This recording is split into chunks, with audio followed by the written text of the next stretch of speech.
Paz do Senhor, gente, tudo bem com vocês? Então, esse aqui é o nosso primeiro programa, nós estamos começando aqui o nosso podcast, o ADVIPcast. Quando você estiver vendo isso daqui, se você puder compartilhar nas suas mídias sociais, para chamar mais gente para acompanhar, se inscreve no canal, deixa o like, que eu tenho certeza que vocês vão gostar. Eu quero apresentar aqui o nosso pastor André, pastor aqui da nossa igreja, referência para muitos de nós. Tenho certeza que vai ser uma bênção conversar com ele, que vai ser um momento que nós iremos aprender muito com as experiências de vida dele. Ele é casado com a missionária Catiúcia, ele nessa igreja foi consagrado obreiro, diácono, presbítero e hoje é um pastor. E como eu disse, ele é uma referência para todos nós. Eu quero agradecer aos pastores, o pastor Leomar e a pastora Helena, que nos deram a oportunidade de estar aqui, pelo menos essa primeira vez, para começar, para tentar, para ver como iremos conseguir nos desenvolver aqui nessa conversa, porque a nossa ideia é ser algo bem tranquilo, uma conversa, um bate-papo. Como eu disse para os meninos e para os líderes, a nossa ideia é conhecer o ser humano que há por trás do pastor, por trás do grande líder. Porque a gente, quando vê o pastor André aqui no púlpito, com toda a sua intrepidez, com todo o seu jeito de falar, tranquilo, nós, às vezes, não vemos essa pessoa que há por trás. Não vemos essa pessoa que também tem sentimentos, essa pessoa que também já passou por dificuldades e lutas. A gente só vê ele aqui, só vê ele como um pastor, como alguém que está falando aqui, mas ele também tem suas dificuldades, suas lutas, e já passou por muitas até chegar onde ele está hoje. Mas em todo momento Deus esteve com ele. Eu quero pedir agora para o Luiz orar para a gente começar a nossa conversa. Vamos orar. Senhor, meu Deus e meu Pai, estamos encontrando em Sua presença aqui agora, Senhor. Nós estamos te entregando, Senhor, esse nosso propósito, Senhor, esse nosso programa que nós decidimos começar a fazer, foi um fruto que o Senhor colocou dentro de nosso coração, Senhor. Eu peço que o Senhor venha tomar frente de tudo, que o Senhor venha estar com cada um de nós, que o Senhor venha se fazer presente no nosso programa, Senhor, que venha tudo correr bem pela Tua honra e glória, em nome de Jesus. Amém. Vamos começar. Ai, meu Deus. Pastor, como era o pequeno André nas ruas de Queimado? Você era um menino muito tranquilo, era bagunceiro na sua infância? Boa pergunta. Fui criança, né? Como a maioria das crianças. Não sei se eu fui muito levado, mas eu aproveitei muito a minha infância. Hoje vocês vivem um tempo bastante diferente do meu, né? Na minha infância era normal a gente brincar na rua. Hoje é muito mais difícil, eu imagino que para vocês. Na adolescência, por a exemplo. gente pegou um pouco ainda. Mas na minha infância, eu brinquei muito na rua.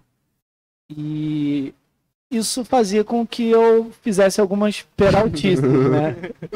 Então, por exemplo, quem conhece a cidade de Queimados, eu aprendi a andar de bicicleta na rua, que tem o rio aqui. E eu lembro perfeitamente que o meu colega que foi me ensinar a andar de bicicleta soltou a bicicleta. E eu caí dentro do valão. Cheguei em casa preto. E para quem não sabe, o valão não era igual é hoje.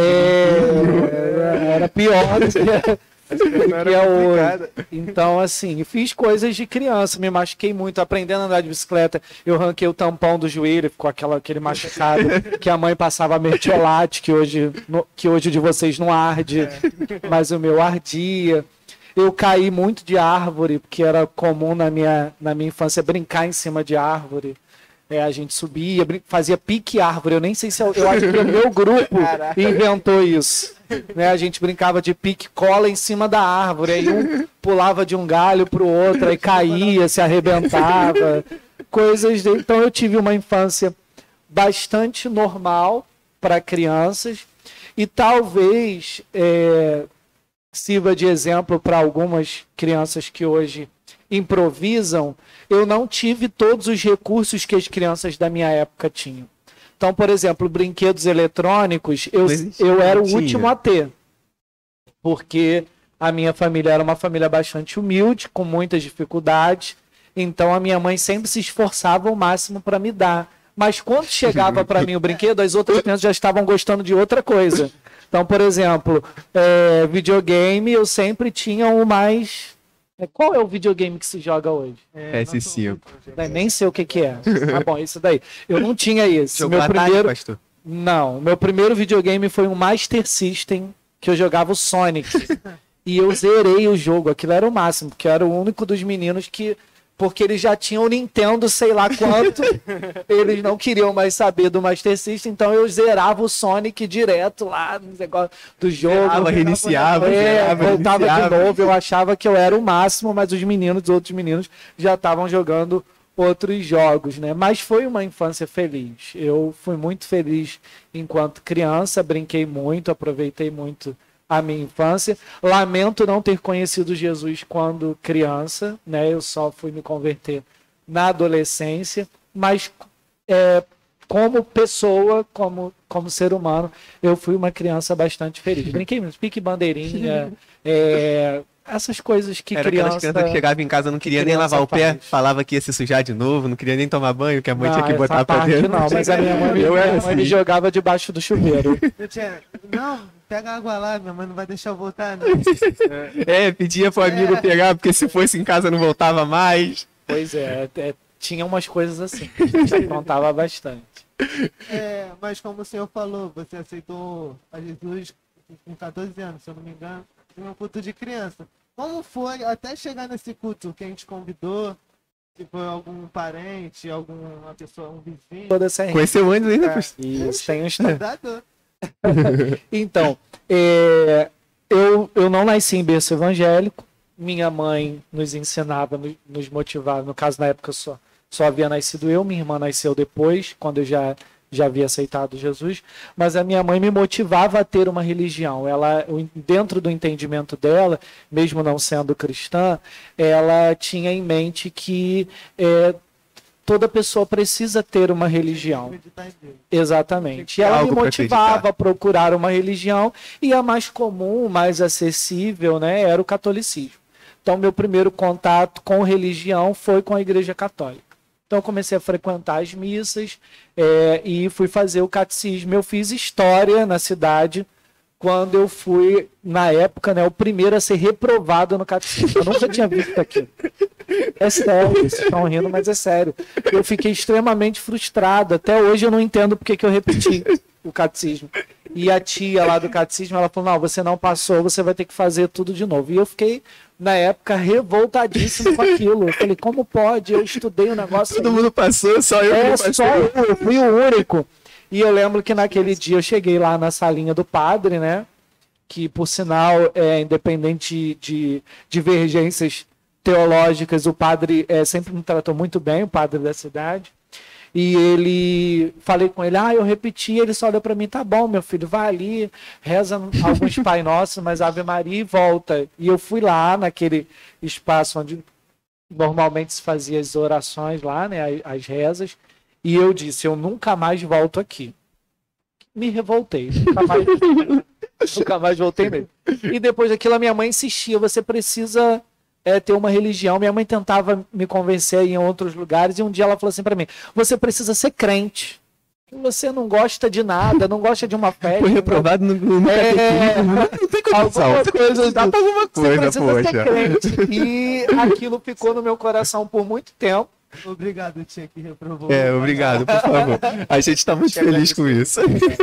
E eu, naquele dia que minha mãe disse, eu lembro, na beira da cama, minha mãe disse, então você precisa ser crente. E eu fiquei com aquilo no meu coração por muito tempo, e eu não tinha nenhuma referência de igreja. E aí, um primeiro primo meu, um dos meus primos, se converteram. Hoje ele é um pastor Rogério. E eu passava finais de ano na casa da mãe dele. Sempre, ou um Natal, ou Ano Novo. Pastor Rogério, se o senhor for ver, quiser aparecer aqui também pra gente conversar um pouco, a gente tá aí, tá bom? Pastor André faz essa ponte, a gente conversa. Aí, passando finais de ano na casa da minha tia, ela me levava para os cultos de Natal, culto virada de ano. Eu fui algumas vezes. Aí comecei a ter o primeiro contato com a igreja evangélica. E eu gostei muito daquilo. Tanto que o que me animava a passar os finais de ano lá, além da companhia dos meus tios, que comida são pessoas também, né? incríveis, né? As comidas maravilhosas. Mas é porque eu ficava na expectativa, eu vou para aquela igreja, tinha peça, tinha um monte de coisa interessante. E dali eu comecei a procurar a igreja evangélica e frequentei algumas. Mas o meu encontro real com Deus se deu quando um vizinho me convidou para conhecer a nossa igreja, que não era a DVIP, porque não estava nesse bairro com essa configuração, era em um outro lugar, num prédio próximo ao Corpo de Bombeiros aqui de Queimados. E o Rodrigo, que era um vizinho, ele me chamou, vamos lá num culto. Ele me chamou incansavelmente. Aí, era Deus usando. Inúmeras vezes, e todas as vezes eu dava uma desculpa e não vinha. Aí, no dia em que eu aceitei o convite dele, era um culto de crianças. Eu lembro que o senhor falou que te abraçaram, né? E o senhor se sentiu tão acolhido. Exatamente. Cheguei no culto de crianças, achei aquilo o máximo, porque as crianças participavam do culto. Eu nunca tinha visto um culto em que todas as crianças, né, envolvidas ali participavam. Então eu vi crianças cantando, crianças falando, e o pregador foi uma criança, um menino chamado Elias. Espero que um dia ele possa ver isso. Se vê também, vem conversar com a gente, Elias. Vamos fazer essa propaganda aí. Eu não sei como está hoje a vida espiritual do Elias, mas foi através da palavra do Elias. Ele pregou sobre José naquele dia, uma tarde, se eu não me engano. E eu nunca mais esqueci. Aquilo ficou no meu coração. Eu falei assim, nossa, eu quero ser como essas pessoas, né? Isso foi no ano de 1999. E dali eu comecei a ir para todos os cultos, aceitei a Jesus, alguns cultos. Começou como uma brincadeira. Eu lembro que o grupo de adolescentes que foi comigo, a gente combinou, vamos todo mundo no próximo culto aceitar Jesus? Porque parecia engraçado aquele negócio de ir lá na frente, levantar a mão. aceitar Jesus. Então a gente combinou, no próximo culto a gente vai todo mundo junto e aceita Jesus. No próximo culto todo mundo faltou. Eu fui na porta deles, mas não vai. Uma disse, não posso, hoje não vai dar para mim. Eu falei, quer saber de uma coisa? Já saí, já me arrumei, vou para a igreja. Não, vou para a igreja. E quando chegou lá, a palavra realmente entrou no meu coração. E eu lembro que eu tremia muito, igual a gente estava nervoso aqui antes de começar. As pernas tremiam, a mão suava, mas quando o apelo foi feito, eu fui lá na frente, aceitei Jesus. E foi de verdade. Parecia uma brincadeira, mas foi de verdade. Eu queria saber como que era isso dentro da casa do senhor, porque eu não sabia que a sua mãe te apoiava, o senhor, pelo menos eu nunca ouvi essa história. Mas como que era dentro da casa do senhor esse sair sempre para ir para a igreja? Porque o senhor desde sempre foi muito aplicado, sempre estava na igreja. Sua mãe não ficava com raiva, não se estressava, nunca te privou aí, não? Ela apoiava mesmo? Então, minha mãe sempre me apoiou, sempre, nas decisões mais importantes. Embora minha mãe não fosse uma pessoa cristã nesse período, né? Graças a Deus, já bastante anos depois minha mãe reconciliou com o Senhor. Ela já tinha tido uma vida cristã, tinha sido membro de uma igreja, Casa da Bênção, aqui também em Queimados. Mas ela havia se afastado na juventude e ela tinha temor, conhecia um pouco da palavra de Deus. Então ela sempre me incentivou. Quando eu disse que ia me batizar, ela teve uma conversa muito séria, né? Falou que era uma decisão muito importante, que era para eu não me desviar mais, que ela conhecia o caminho de um desviado, que normalmente não era um caminho fácil, que as pessoas que se afastam, né? Ela tinha uma ideia sobre esse universo. Mas ela era uma grande apoiadora, inclusive aliada do pastor Leomar. Quando eu aprontava, ela dizia assim, eu vou contar para o pastor que você está aprontando, eu vou ligar para o pastor. Quando o pastor ligava lá para casa e dizia, dona Zenaide, o André tá por aí, ela é para trabalhar? Tá, pode levar ele para capinar o terreno da igreja, para poder carregar uns baldes de cimento. Minha mãe me cagueta assim pra tia Lídia também. Então, tá vendo? Coisa de mãe.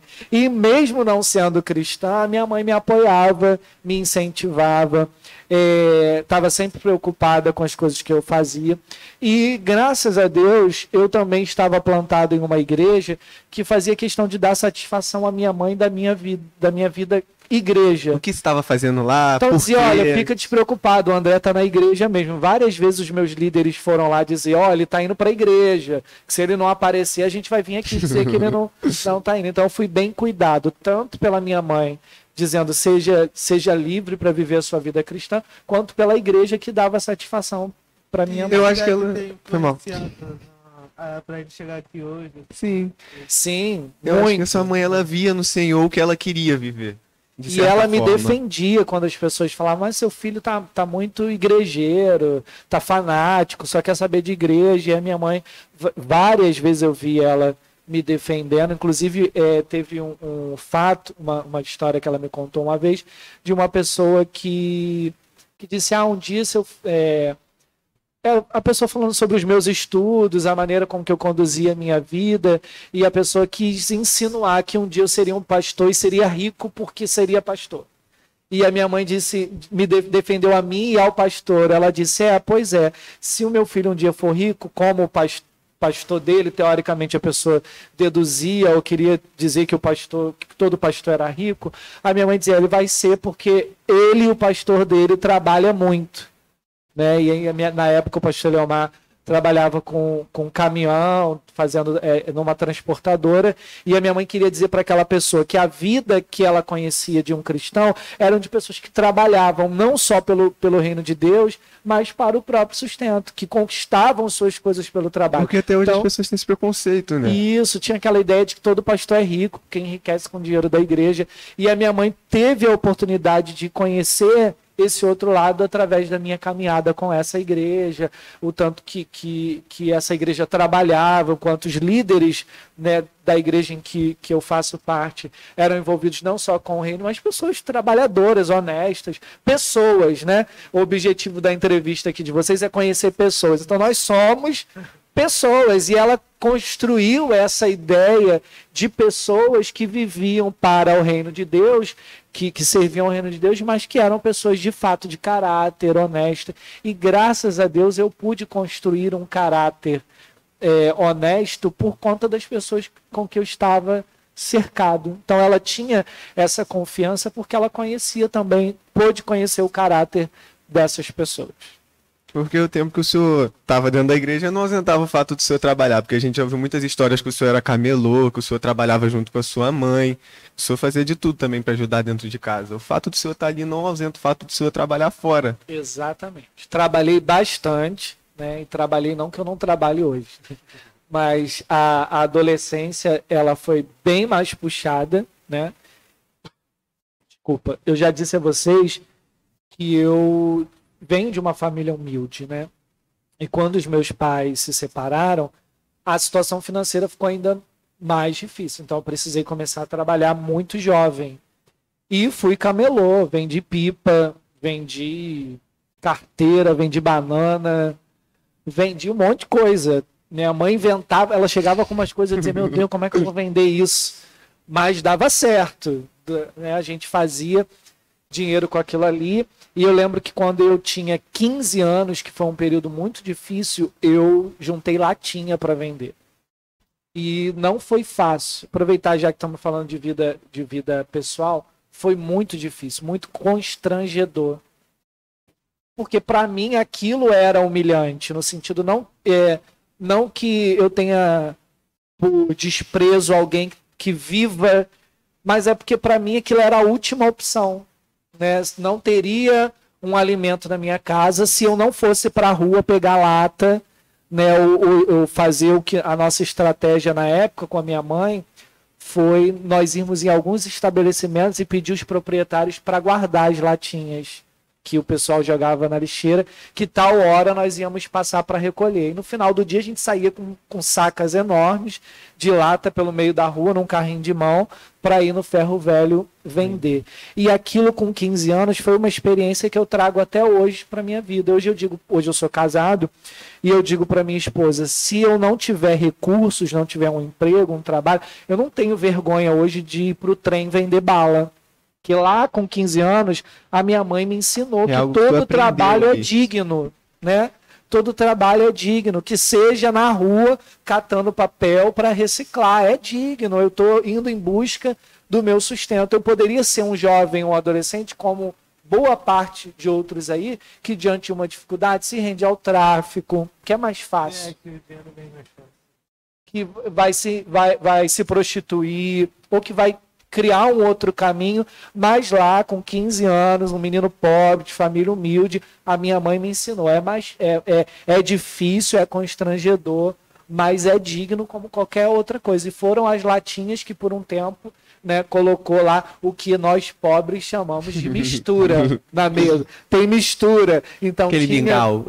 tinha uma carnezinha, uma coisa para a gente comer junto com o arroz e o feijão, graças ao trabalho da latinha e por outro tempo, como camelô e outras coisas que entregando panfleto na praça, eu já fiz de tudo um pouco. E o mais interessante é que mesmo o senhor trabalhando tanto assim para poder ajudar a manter dentro de casa, o senhor não deixou de se dedicar à obra de Deus. O senhor continuou trabalhando não só em casa para poder ajudar a trazer o sustento, mas o senhor continuou se dedicando na obra para poder se tornar o que o senhor é hoje. Deus abençoou o senhor, Deus honrou o ministério do senhor. É um cara dizimista, né? É outro nível. Se eu falar muito, vocês me bloqueiam, tá? Porque eu também falo muito, pastor. Esses caras têm que pisar aqui no meu pé pra me Pode ficar quieto. me cancelar se eu estiver falando muito. Então, isso sempre esteve no meu coração. Eu ouvi de uma pessoa um texto bíblico, eu até separei para falar com vocês, depois eu dou a referência, que eu ouvi de um ministro dizendo assim: o solteiro cuida das coisas do Senhor. Em como agradar a Deus. Coríntios, 1 Coríntios. Vamos aproveitar que é informal aqui o papo, e aí eu abro aqui e falo com vocês. Pronto, está aqui. 1 Coríntios 7:32. O solteiro cuida das coisas do Senhor, em como agradar ao Senhor. Eu sempre tive isso na minha mente. Então eu pensava assim: eu preciso trabalhar para ajudar a minha mãe a trazer um sustento para casa, mas eu também preciso agradar a Deus, porque é bíblico, eu aprendi isso muito cedo. Então eu me esforçava ao máximo para não deixar a desejar nem de um lado, nem de outro. Era cansativo. Uma pergunta que eu pensei em fazer pro senhor é porque quando a pessoa ela é novo convertido, ainda mais jovem, a pessoa tem dificuldade de entender que estar com Deus não é ausência de luta. Estar com Deus vai ser difícil como sempre, mas é certeza que Deus vai estar sempre do lado. Como era para o senhor passar por essas coisas, por essas lutas dentro de casa, e foi fácil para o senhor entender que mesmo Deus estando com você seria difícil? Ou o senhor, de algum momento, o senhor ficou mal, se revoltou por causa disso? Pô, tô fazendo isso, tô fazendo aquilo e não tá virando, tô tendo dificuldade ainda. Isso em algum momento passou pela cabeça do senhor? Não. Na verdade, Deus foi o meu escape. Servir ao Senhor foi a chance que eu tive de mudar a minha vida. Porque eu tive uma infância e adolescência, embora até os meus 12 anos eu vivi com os meus pais, né, vivendo juntos, mas uma realidade bastante complicada, não era uma família normal. Meu pai era um alcoólatra e a gente precisava conviver com aquela realidade. Embora diretamente ele nunca me maltratou, mas era um relacionamento complicado. Não era normal ver uma pessoa embriagada o tempo todo dentro de casa. Então aquilo acarretava uma série de sentimentos em mim. E foi por causa do álcool que os meus pais se separaram. A destruição do relacionamento dos meus pais veio por causa do álcool. Então eram muitas brigas, vieram traições por parte do meu pai, e o relacionamento deles foram ficando difícil a ponto da separação. E eu vou ter o meu encontro com Jesus 2 anos depois dessa primeira separação, mas num momento ainda de muitas brigas. Os meus pais se encontravam na rua, brigavam, era uma situação caótica. Então, com 14 anos, eu encontrei Jesus e eu encontrei ali a oportunidade de mudar a história da minha vida. Então, eu já cheguei para Jesus com muitos problemas. Problemas emocionais, conflitos familiares, morando dentro da casa da minha avó. Eu vivi até os meus 12 anos uma vida muito boa, no sentido de que quem me vê dizendo que eu venho de latinha e me conheceu até 12 anos, não imagina. Porque, por exemplo, os meus colegas de escola até os 12 anos, onde eu estudei numa escola boa aqui da cidade, uma das melhores escolas, onde eu vivia um padrão médio, com tranquilidade, financeiramente falando. A minha mãe trabalhava muito para isso, mas e o meu pai também trabalhava, era com alguma dificuldade, mas não tanta dificuldade. Conseguia levar sem ter que botar o filho para ajudar e tal, que o senhor tinha mas na mente. Com a separação deles, isso quebrou né? Aí eu não tinha mais a realidade financeira do meu pai, porque com a separação dos meus pais, meu pai se afundou ainda mais na bebida, largou tudo, passou a viver à margem da sociedade, a rua, não trabalhando mais, só querendo beber, e minha mãe tendo que sustentar uma casa sozinha, moramos um tempo de favor. Então Jesus na minha vida foi tipo assim, a porta de escape. Pra mudar. Então por isso eu mergulhei tanto. Se deixasse eu estava na igreja manhã, tarde, noite e madrugada, porque aquilo ali era a minha paz. Eu encontrei em Deus a minha paz, a minha válvula de escape. Então eu fazia tudo o que eu pudesse para estar aqui. Para estar na igreja, fazendo as coisas para o Senhor, porque aquilo também aliviava as minhas angústias, as minhas tristezas. Então, foi isso aí. E aí vocês me perguntaram, vou fechar a parte do trabalho. Eu me desdobrava, chegava aqui cansado, desgastado fisicamente, mas sempre me esforçando para fazer o melhor para o Senhor. E era uma fase tão engraçada, porque eu achava que eu sabia fazer tudo, né? Que eu sabia cantar, que eu sabia orar, que eu sabia pregar. Eu queria fazer tudo. Você pode fazer não sei o que? Posso. De limpar o banco da igreja, que era umas cadeiras de plástico branca, a querer dirigir culto. Eu brincava de culto em casa. Aí, hoje a gente vê... Porque pelo menos eu e minha família, quando a gente chega assim em casa, que o senhor acabou de dirigir o culto, a gente fala, mas o pastor André não tem jeito, não. O pastor André é diferente. Tinha uma escola. Eu juntava os vizinhos, né, que eram os meus amigos adolescentes, o Rodrigo, a Cíntia, e tinha mais alguns, e a gente brincava de culto. A gente brincava, mas achando que o negócio era sério. A gente dava oportunidade, cantava corinho, marchava, batia palma. Pareciam uns doidos, né? E tinha uma inocência, mas aquilo falava do que estava no nosso coração, no nosso desejo de pregar, de estar ali, de cantar. Isso aí. Facilidade. Isso aí. Olha, pô, não tem como. Já é treinado de muito tempo. O seu início de caminhada foi fácil, pastor? Seu início de caminhada, logo que o senhor aceitou a Jesus, o senhor já conseguiu se firmar, já estava junto. Eu nunca me desviei. E nunca pensei em desistir de Jesus, desde que eu me converti. Eu não considero difícil, não. Eu me envolvi muito rápido com a igreja. Eu acredito que isso tem muito a ver com a igreja em que eu cheguei, né? A maneira com que eu fui recebido. E também muito com o meu desejo. Foi tudo muito rápido. Eu lembro as datas. Hoje a minha mente não é mais tão boa assim de guardar coisas. Mas eu quando jovem, adolescente, era muito de escrever, de registrar as coisas. Então, eu lembro perfeitamente. Eu aceitei a Jesus no dia 1º de abril de 1999.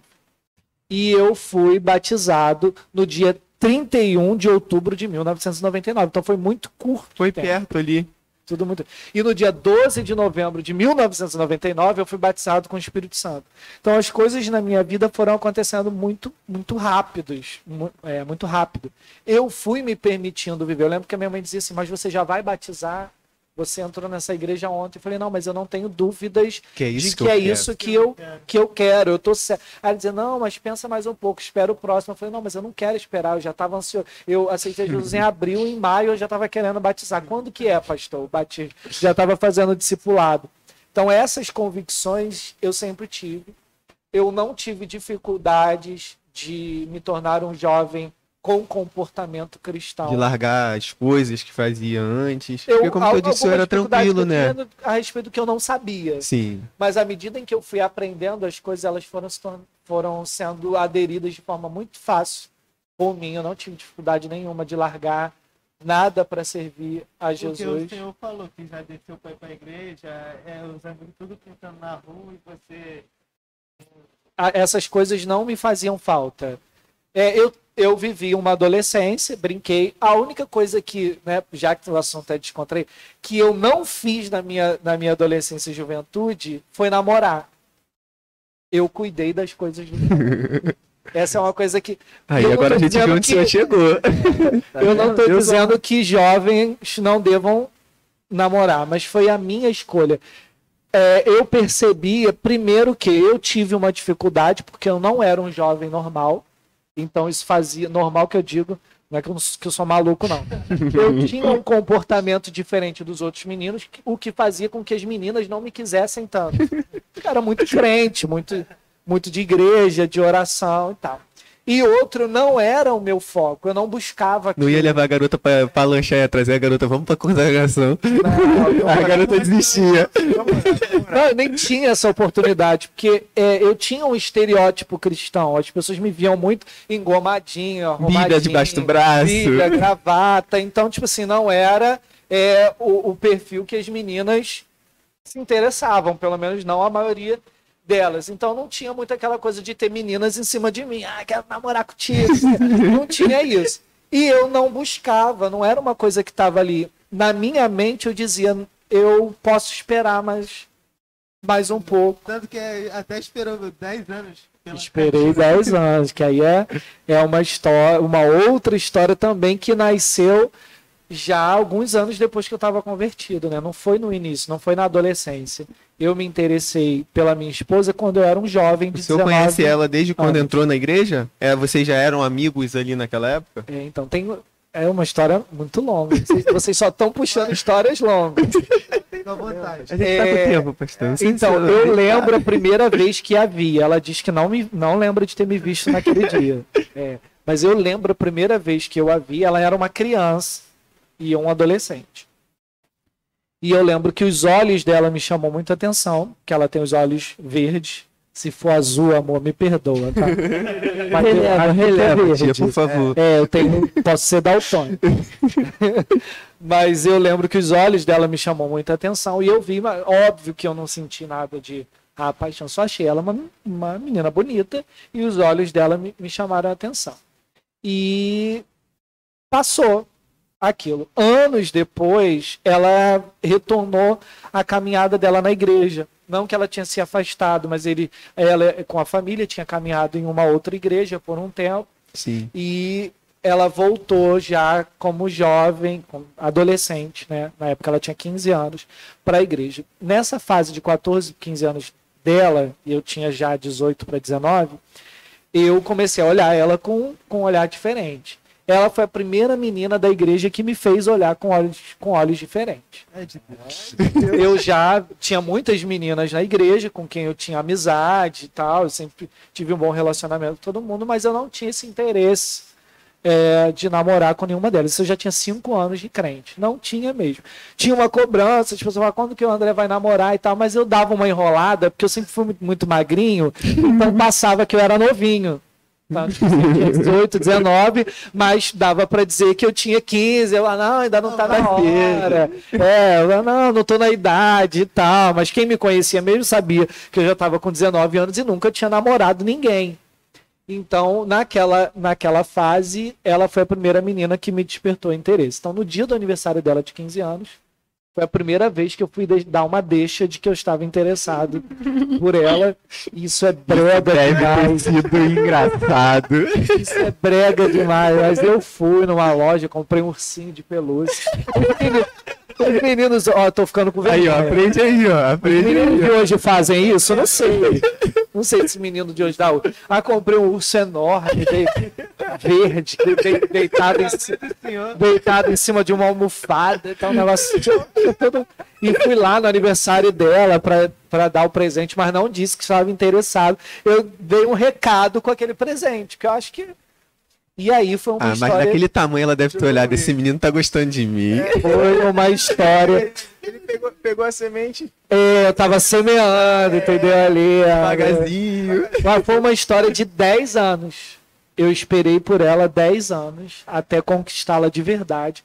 Foi um trabalho de 10 anos de espera. Não tem uma história que o senhor falou que se não fosse ela, o senhor não ia casar e ia virar missionário? Eu tava esperando Na vocês África? perguntarem. Em 10 anos, isso aconteceu quando eu tinha 19, né? E a gente foi namorar de verdade quando eu tinha 29. Então, eu me apaixonei por ela, eu não consegui me interessar por mais nenhuma menina nesse período. É Ela óbvio foi que a primeira namorada? namorada, sim. Teve umas coisas que aconteceram no caminho que cantaram, mas não foi, né? Na verdade, assim, ela foi minha primeira namorada e só teve uma pessoa que eu pensei em namorar nesse caminho, mas que no primeiro dia ela queria se comportar, ter um comportamento que não era adequado para um relacionamento cristão, e eu já acabei o namoro no primeiro dia. A possibilidade de namoro, exatamente. Então, a história de que se eu não casasse com ela, eu não casaria com ninguém. Eu, depois de muitos anos orando, ela tinha todo o perfil de mulher de Deus que eu procurava, porque isso era uma coisa que eu tinha com Deus. Eu orava por uma pessoa que tivesse os mesmos ideais que eu. O mesmo propósito. Exatamente. Eu tinha construído uma vida com Deus, né, e que não caberia nessa vida uma pessoa que não tivesse os mesmos propósitos que eu. Penso, eu casar com uma pessoa que não aceitasse o chamado de Deus na minha vida, que não fosse caminhar comigo, que não chegasse junto nas coisas que Deus tinha. Então, não dava. Eu não encontrava nas meninas que estavam no meu ciclo de relacionamento uma pessoa tão perfeita para esses propósitos quanto ela. Então, nesse meu tempo de busca, de oração, eu dizia para Deus: Senhor, se não for ela, não vai ser mais ninguém. Eu não quero outra pessoa. Não quero conhecer outra pessoa, porque eu pensava no desgaste que seria eu ter que procurar outra menina que pudesse ter. Não, eu falava, não, ela já tem tudo que eu preciso, então tem que ser ela. Tá aqui tão perto. Exatamente. Então, Senhor, se não for ela, eu não quero mais ninguém. Eu vou virar missionária, eu vou para a Etiópia, para a África, vou trabalhar na obra do Senhor, não vou casar, porque até eu achar essa outra pessoa vai dar trabalho demais. Eu já encontrei. Deus, ela quis, o pastor tá aqui falando com a gente hoje, dirigindo o culto mais tarde. Isso aí. 10 anos depois, ela disse sim, né? Jesus teve que fazer um pouco de plástica em mim, que o menino era um pouco... Eu entendo, eu não culpo ela de ter... Eu não culpo ela de ter me deixado esperando 10 anos. Eu era feio, gente. Feio. Não que hoje eu sou bonito, né? Mas melhorou um pouquinho. Era feio, tímido... aquele magrinho, cara não sabia pegar na garota, entendeu? Hoje vocês estão aí, já chegando. Eu chegava dizendo, vamos orar comigo? Aí o cara na produção já chega falando, antes da gente começar, já chega falando, pastor, como que foi? Chega assim. Tem que passar uma dica pros nossos espectadores. Não, porque, eu não sei se eu sou a melhor pessoa para passar dica no quesito abordagem. Não, mas se for para pensar, a tia Carla tem uma frase que o nível da sua renúncia mostra onde você quer chegar. Isso, e mostrou onde você quer chegar. Eu fazia propósito com Deus, orava, era o meu jeito de conquistar, né? E aí Deus teve que intervir mesmo em algumas coisas, no sentido de que a minha timidez me atrapalhava nos relacionamentos, né? E até com ela, que era a pessoa que eu sabia, no fundo, meu coração dizia assim, um dia você vai conquistar essa menina. Mas ela sabia que o senhor orava por ela? Sempre. O tempo todo. Todas as vezes. Né? A timidez me atrasou muito no relacionamento, mas eu penso que também era o tempo de Deus. Não que eu não acho que pessoas muito novas tenham que casar, não é a minha ideia. Eu acho que é melhor, é o que a Bíblia diz, é melhor casar do que abrasar, né? Então, se você é novo, encontrou a pessoa que você acha que é a pessoa de Deus para sua vida, que Deus colocou no seu coração, case. Porque se não casar, a gente está num papo bem sincero, se abrasa, porque a carne é fraca, né? Então, começa beijando, acariciando, daqui a pouco vocês já sabem aonde vai dar. Então é melhor casar. Mas eu esperava em Deus, nós não tínhamos um relacionamento, não namorávamos, e eu penso que lá no início, se nós tivéssemos começado um relacionamento e casado, nós éramos novos demais, imaturos demais e despreparados demais para o que Deus tinha para a nossa vida. Tinha que ser 10 anos depois, porque nós fomos preparados para um ministério, para uma vida que talvez se nós tivéssemos casado antes, nós não teríamos tido toda essa preparação. Então não é espiritualizando. O que Deus fez na minha vida não é regra para todo mundo. com cada um vai ser de um jeito diferente. Mas eu também penso que os 10 anos foram um tempo de preparação, de crescimento, de amadurecimento. E quando nós casamos, nós estávamos prontos para o que Deus tinha. Para quem vê hoje a Luciana Catiúcia sentada aqui no primeiro banco passando informação, não imagina que foi difícil assim. Para quem ouve o senhor falando aqui, a irmã mais linda do Brasil, igual o senhor fala. É a mais linda mesmo. Não imagina que foi difícil. Mas eu penso... Valeu a pena. Com certeza. Eu esperaria mais 10 anos. Se até hoje ela não tivesse me quisto, eu estaria esperando ela. Até hoje digo isso com toda a convicção, porque é a ela que eu amo, né? E eu sabia que Deus tinha um propósito com a nossa vida, como pessoas, porque nós nos completamos como casal, como marido e mulher, e como parceira para a vida ministerial. O que falta em mim tem nela, o que falta nela eu tento completar. Se eu esqueci o nome da pessoa, ela lembra na hora. Lembra, no recado do final do culto. E aí, como diz o pastor Leomar, por isso que é bom esperar no Senhor. Toda ceia a gente ouve. Para depois não se atropelar. Mas esses 10 anos o senhor não parou na igreja, né? Isso, eu queria saber, cortar rapidão, mas eu queria saber, tipo assim, em relação a esses 10 anos, o senhor somente apresentou e falou, Deus, é isso? Ou se foi fazer obra, ou o senhor, ao mesmo tempo que o senhor estava fazendo a obra, o senhor estava falando, Deus, é ela. Tá querendo me copiar, tá querendo treinar. Estava passando os conselhos pro pessoal aí. Só pro pessoal, né? Não, pessoal. Serve pra geral, serve pra tudo. Serve pra geral, tá bom. Eu orava, dizendo ao Senhor que eu queria casar com ela, mas a minha vida social e com a igreja fluía normal, isso não me impactou em nada.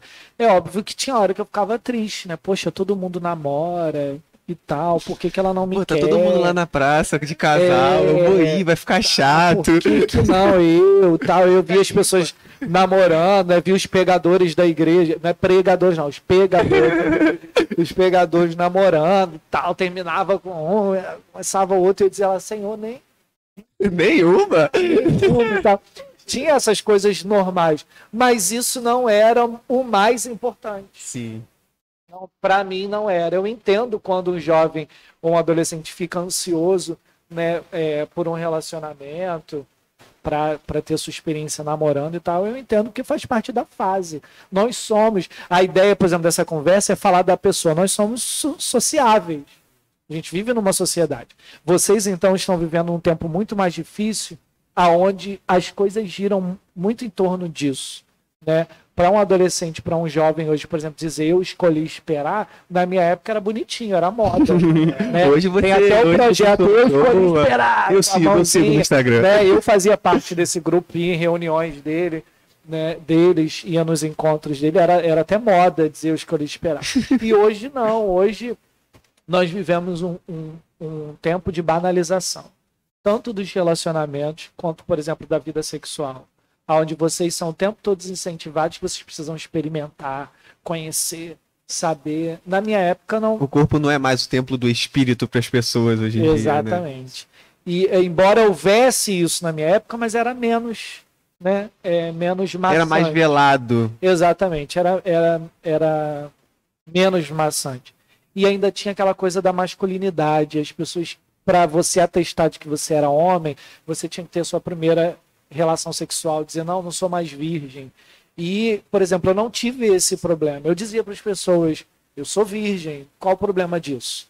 Na escola as pessoas perguntavam, né, é o crente, tal, o bobão, não é homem, né, vou usar até uma expressão que não sei se usam hoje, mas que eles é mulherzinha, o cara não é homem, não sei o quê, porque é da igreja. Eu não tinha problema nenhum com isso. Eu dizia, não, eu decidi me guardar no Senhor para a pessoa com que eu vou me casar. Isso não era um problema para mim.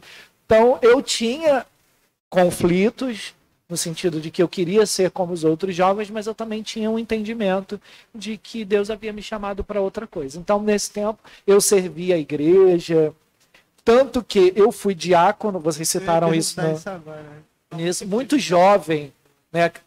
E não é normal também você ser tão jovem e ainda não ser casado quando você recebe esse cargo. Exatamente. Eu fui diácono com 18 anos, se eu não me engano.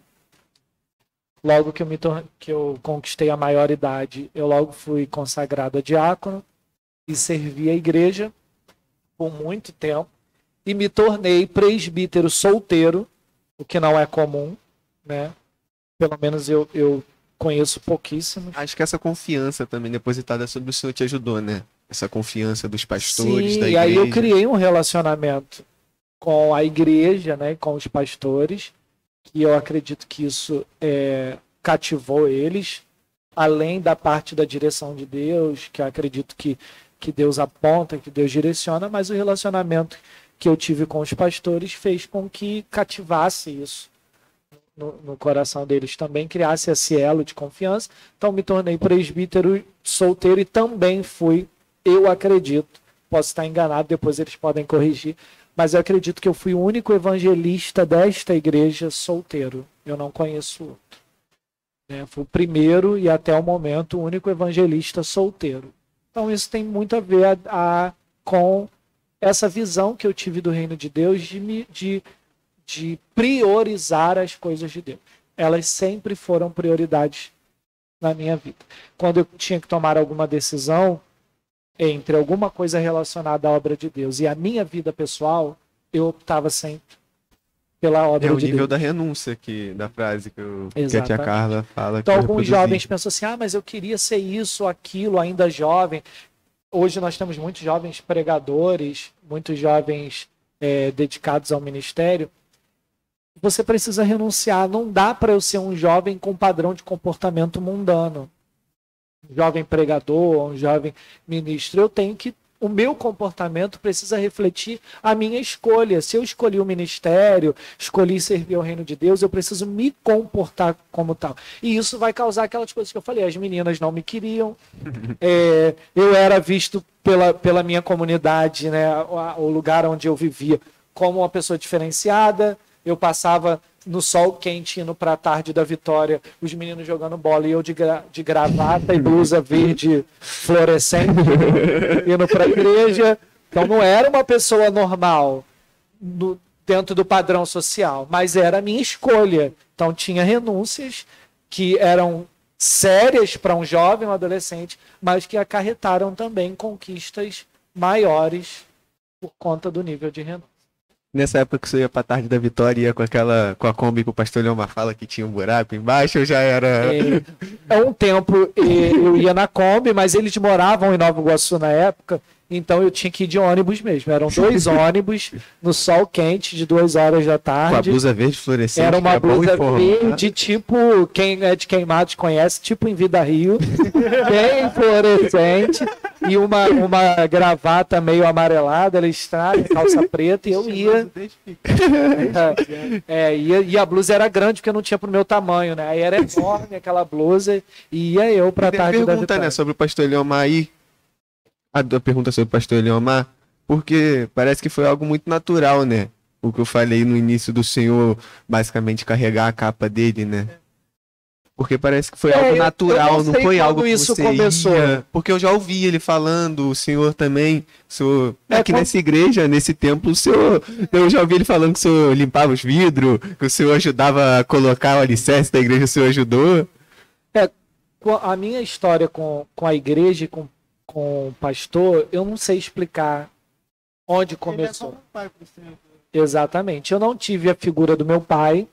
O pastor Leomar é a representatividade da figura paterna até hoje, porque é a pessoa com quem eu me aconselho, é a pessoa que chama a minha atenção, puxa minha pastor, orelha. Também querendo o senhor aqui. Vai ser bom demais conversar com o senhor. Pastor. Que me dá bronca. Até hoje isso é normal, porque ele é a pessoa que me orienta.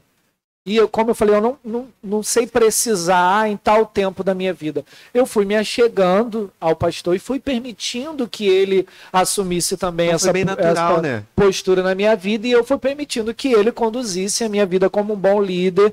Né? Óbvio que ele não é o meu pai biológico, ele não vai ter como assumir essa figura, mas ele representa até hoje, e também a figura pastoral foi se tornando mais forte e mais importante na minha vida, né, na minha caminhada. Então, foi natural. eu estava ali à disposição dele e fui servindo a ele, ao ministério dele, de forma natural, não tem um tempo. E é importante dizer que era tão natural, foi tão natural e é tão natural até hoje, que é prazeroso.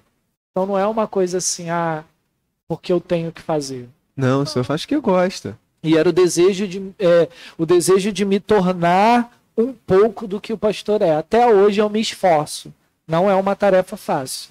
Às vezes eu olho para o pastor Leomar e eu percebo que eu tenho muita coisa para aprender, eu ainda tenho muita coisa para melhorar, porque o meu desejo é poder ser um pouco do que ele é. Se um dia Deus me fizer um pastor de uma igreja, eu quero ser pelo menos 10% do que o pastor é. E pastor, já estamos recebendo a aviso que é para terminar. Meu Deus, mas já... Vamos ter que marcar a parte 2. Porque tem coisa ainda para perguntar. Se o senhor quiser deixar um versículo, uma palavra pra gente. Um incentivo pro pessoal. Tá. Eu já falei do versículo de 1 Coríntios 7, que os jovens cuidam das coisas do Senhor. Eu sei que o objetivo principal era falar do ser humano por trás do pastor, mas vocês vão perceber com o tempo que as coisas se misturam. Eu não tenho como desvencilhar a figura pastor André do ser humano pastor. Mistura tudo. Vai chegar um tempo que não dá mais para desvencilhar. É óbvio que eu sou uma pessoa que eu me descontraio, eu saio, eu brinco, eu tenho uma vida social, eu tenho sentimentos, eu me entristeço, eu tenho raiva em alguns momentos, que eu sou uma pessoa. Mas a minha vida espiritual e a minha vida ministerial tá tão enrolada com quem eu sou que não dá muito para separar uma coisa da outra. Então a minha palavra para os jovens que vão assistir, para os irmãos enquanto solteiros, para os solteiros, né? Cuidem das coisas do Senhor, que Deus vai cuidar de vocês. Então Luiz, Vitor, Deus tem alguém, né? Vocês que estão sempre preocupados com essa questão emocional, afetiva, Deus tem alguém. É uma palavra que eu deixo para vocês. Deus se importa, sim, com vida sentimental. Não, isso é coisa pra mim, eu que vou escolher. Deus se importa com isso. E à medida em que vocês confiarem a eles isso, ele vai cuidar. Ele vai dar sinais de quem é a pessoa que ele escolheu para vocês quando chegar a hora certa. Então fiquem tranquilos com relação a isso. E a segunda coisa que eu gostaria de dizer, falando de ministério, de obra de Deus, e aí eu termino, é um texto que eu prego muitas vezes, que Paulo disse para Timóteo, né? Está lá em 1 Timóteo, que aquele que deseja o episcopado, boa coisa deseja. O que Paulo está dizendo? Aquele que deseja as coisas do Senhor está desejando uma coisa boa. Né? E eu preguei aqui um dia desse falando dessa palavra boa coisa, que ela está carregada de sentimento. Paulo está dizendo assim, é bom fazer as coisas para o Senhor. Ele está falando de um sentimento dele. É prazeroso servir ao Senhor. Então a palavra que eu deixo para vocês almeje as coisas do Senhor. Queira ser um marinheiro, um engenheiro, queira ser um mecânico, um profissional independente, ter o seu próprio empreendimento, tudo isso é ótimo. Mas junto disso, queira ser um ministro de louvor, um pregador, um pastor, um missionário, porque quem deseja essas coisas, Paulo está dizendo, uma excelente coisa, uma coisa boa, desejo. Então a minha palavra para vocês queira ser um excelente entrevistador, organizador de, não sei nem falar para podcast, não é isso? Queira fazer projetos que envolvam as coisas do Senhor, porque isso são coisas boas. Vocês vão estar num caminho excelente. E as outras coisas, Deus vai cuidar. Não, gente, a gente vai terminar aqui agora. Agradecer novamente os pastores por ter nos dado essa oportunidade. Agradecer ao pastor André por ter se disponibilizado para estar aqui. Ontem a gente falou com ele isso ontem. E ele com todo prazer disse que estaria aqui e está aqui falando com a gente, nos aconselhando. Como vocês puderam ver, o pastor André é um grande exemplo para a gente, para nós jovens, para todos. O pastor André é um grande exemplo. E como o senhor disse do pastor Leomar, tenha certeza que aqui, pelo menos nós três, também nos olhamos para o senhor e falamos que nós queremos ser pelo menos um pouco do que o senhor é. Meu Deus. Me ajuda, Senhor, a continuar. Olha aí a responsabilidade. Aí vocês me deixam com uma responsabilidade ainda maior, porque eu preciso melhorar para continuar sendo, né, um modelo. E vocês podem se tornar, para outros adolescentes, um modelo, porque vocês não precisam esperar chegar na minha idade. Pode ser que na igreja existam pessoas que olhem para vocês e digam: eu quero ser um pouquinho do Luiz, um pouquinho do Vitor, um pouquinho do Luiz Felipe, porque já agora vocês podem se tornar um espelho para as pessoas que olham para vocês. Não precisa esperar passar 20 anos de crente, não. Já estamos convidando o senhor para a parte 2, que com certeza tem coisa que o senhor não falou ainda aí. Então, gente, eu já vou pedir para vocês, de novo, deixarem o like, compartilhar com quem vocês puderem. Se vocês verem o banner, por favor, compartilha, coloque nas mídias digitais, que a gente está começando esse projeto e eu tenho certeza que vai crescer. Eu tenho certeza que Deus vai abençoar. Nós vamos ter, sim, outros pastores, pastoras, missionárias aqui. Eu vou pedir agora para o pastor André orar para a gente terminar esse. E de novo, gente, por favor, nos ajude. Por favor, pastor, se eu puder orar. Amém. Senhor, eu quero te agradecer pela vida dos meninos que estão aqui encabeçando esse projeto. Que a bênção do Senhor os alcance em todas as coisas que eles se propuserem a fazer e que sobre eles esteja a tua graça, a tua unção. Pai, eu quero também abençoar as pessoas que vão assistir esse vídeo, que sobre eles também esteja essa mesma graça. Os adolescentes, os jovens que vão assistir essa nossa conversa, ou irmãos já com um histórico de caminhada, que eles sejam edificados, que a vida deles sejam abençoados e que eles recebam do céu forças para prosseguir na caminhada, para almejarem o episcopado, o serviço do Senhor, e perceber, ó Deus, através daquilo que nós conversamos, que o reino dos céus, ele é prazeroso demais e que não há recompensa melhor e maior do que aquilo que está no Senhor. Então eu abençoo a vida desses adolescentes, eu abençoo a vida de quem está nos assistindo e peço que enquanto nós oramos, eles também vivam um renovo espiritual, tenham ânimo para prosseguir na sua caminhada, para perseverar e permanecer na fé. Eu te agradeço por tudo nesse momento, Pai, no nome de Jesus. Amém.